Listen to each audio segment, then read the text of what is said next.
What you do it? No skip.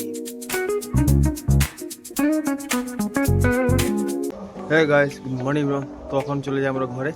বাস আজকে last সিনটা দেখে যাই। আজকে সিনটা দেখার মতন আছে কিন্তু এখানে।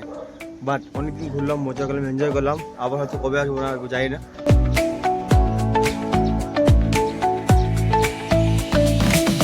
হোটেলে আমাদের কিছু পয়সা দেওয়া বাকি ছিল, পয়সা দিয়ে চলে আসলাম ধামটাং ফাস্ট ফুডে খাওয়ার জন্য। এখন আমরা এসে বললাম সিকিম 4 ধামে মন্দিরে, যেটা কি বদ্রীনাথ, কেদারনাথ, জগন্নাথ, দ্বারকা সব মন্দির একসাথে মিলিয়ে রাখা হয়েছে। মন্দিরে প্রবেশ করার আগে এখানে 50 টাকা করে একজনের টিকিট কেটে নেবে হবে, তারপর তোমরা প্রবেশ করতে পারবে। এখানে পুরো ম্যাপটা দেওয়া আছে, তোমরা কোন কোন মন্দিরে যেতে চাও তোমাদের ইচ্ছা। 4টা ধামের দর্শন একলাই করতে যাচ্ছি, যে বদ্রীনাথ, কেদারনাথ আর দুটো মন্দির একসাথে তোমাদেরকে নিয়ে দর্শন করাবো। মন্দিরে প্রবেশ করা মাত্রই আমার মনটা জুড়ে গেল, কেননা এখানে এত সুন্দর শিব ঠাকুরটা, প্লাস এখানে এত সাফ সাফাই করে রাখা হয়েছে। মন্দিরটাও দেখতে খুব সুন্দর, আর বাইরের বাইরে থেকে প্রচুর মানুষ টুরিস্ট, বাট এখানে টুরিস্ট মানুষও বেশি আছে, লোকাল মানুষ খুবই কম এখানে। আর মন্দিরের ভিতরে শিবলিঙ্গটা দেখতে খুবই সুন্দর।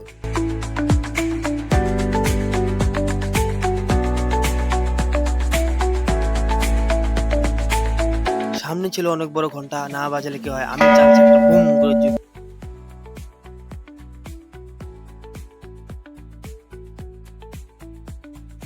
তো ফাইনালি এখানে 4টা দর্শন আমাদের হয়ে গেল, বদ্রীনাথ, কেদারনাথ, জগন্নাথ।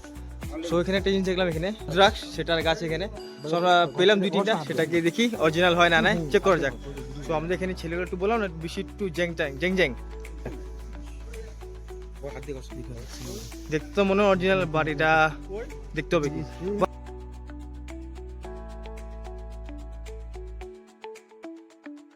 অরিজিনাল, পুরোটা এটা অরিজিনাল। তো এরকম অরিজিনাল গাছ তো কেউ দেখেনি, বাট আমি প্রথমবার দেখলাম এরকম। উপরে আরো অনেক গাছ আছে এখানে, বাট এখানে হয়তো এগুলো চাষ করে, জানি না বাইরে হবে কি হয় এখানে। অনেকগুলো কাঁচা ফল তো কালেকশন করলাম, ঘরে গিয়ে ছুঁড়ে দেখবো কি এটা একমুখী না, দুইমুখী না, তিনমুখী। এই ফলগুলো বেশিরভাগ ক্ষেত্রে হিমাচল, নেপাল আর সিকিমে পাওয়া যায়। ভিডিওটা যদি ভালো লাগে একটা লাইক, কমেন্ট, শেয়ার, সাবস্ক্রাইব করবেন, একটা ফলো করে দেবেন। দেখা হবে নেক্সট ভিডিওতে। Bye bye.